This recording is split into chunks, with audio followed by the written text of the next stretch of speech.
You did it. Whatever it was, the lie, the thing you took, the person you hurt and never told. And in the seconds right after, before anyone found out, before anyone even suspected, something happened. Your own mind turned into a courtroom. You became the witness, the prosecutor, and the accused, all at once. That feeling doesn't go away when no one catches you. It gets louder. There's a novel that captured this feeling with terrifying precision, over 150 years ago. A young man commits an unforgivable act and walks away clean, no police, no witnesses, no evidence. And still, he starts to fall apart. Not from fear of being caught. From something worse. He can't stand being alone with himself anymore. Here's what almost nobody tells you about guilt: it was never designed to be discovered by other people. It's designed to be discovered by you, first, in the silence, when no one else is watching. The mind doesn't wait for a verdict. It starts sentencing you the moment you know what you did. Think about the last time you did something you weren't proud of, something small enough to hide. Did the guilt wait for someone to confront you? Or did it start the second you were alone? That's the part fiction usually skips. Punishment isn't a scene that happens later. It's a process that starts immediately. In the novel, the man's mind starts rewriting the world around him. Every glance feels like suspicion. Every conversation feels like an interrogation. Every silence feels like an accusation aimed directly at him. Nobody else changed. He did.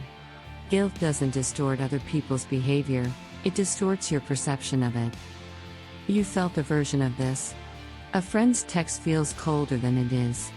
A pause feels loaded. You start avoiding certain rooms, certain conversations, certain people, not because they know, but because you do.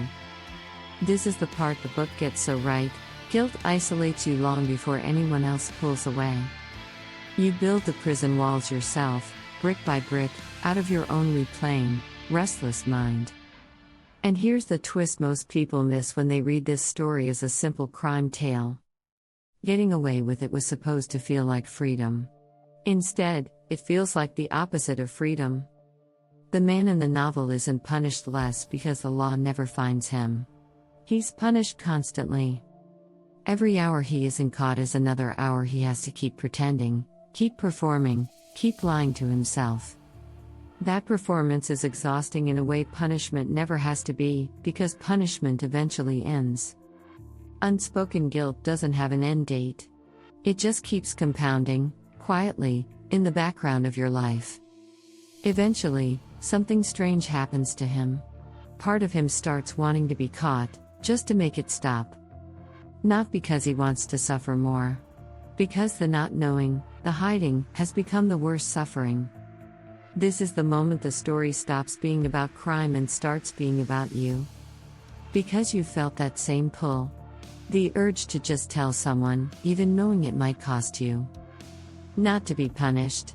To finally put the weight down somewhere other than inside your own head. That's not weakness. That's your conscience trying to do its job, the only way it knows how. The relief the man finally feels doesn't come from a courtroom or a sentence handed down by a judge. It comes earlier, in a small room, when he finally tells one person the truth out loud. The confession isn't the punishment. The confession is what finally stops the punishment he's been giving himself. That's the part the crime doesn't pay reading of this book completely misses. The law was never the real threat in this story. His own mind was always the harsher judge. So here's the actual lesson, and it has nothing to do with crimes or courtrooms. If you're carrying something you've never said out loud, the discomfort you feel isn't a flaw in you. It's proof that some part of you still refuses to become a person who wouldn't care. The danger was never feeling guilty. The danger is the day guilt finally stops bothering you at all. You don't need a public confession or a dramatic reveal. You need one honest conversation with one person. That's usually enough to move the weight from the inside of your head to somewhere you can finally set it down. If something you're carrying just came to mind while watching this, that's not a coincidence, that's the lesson working. Tell us in the comments, as honestly or as vaguely as you need to, what came up for you. And if you want more classic literature turned into lessons that are actually about your life, subscribe for the next one.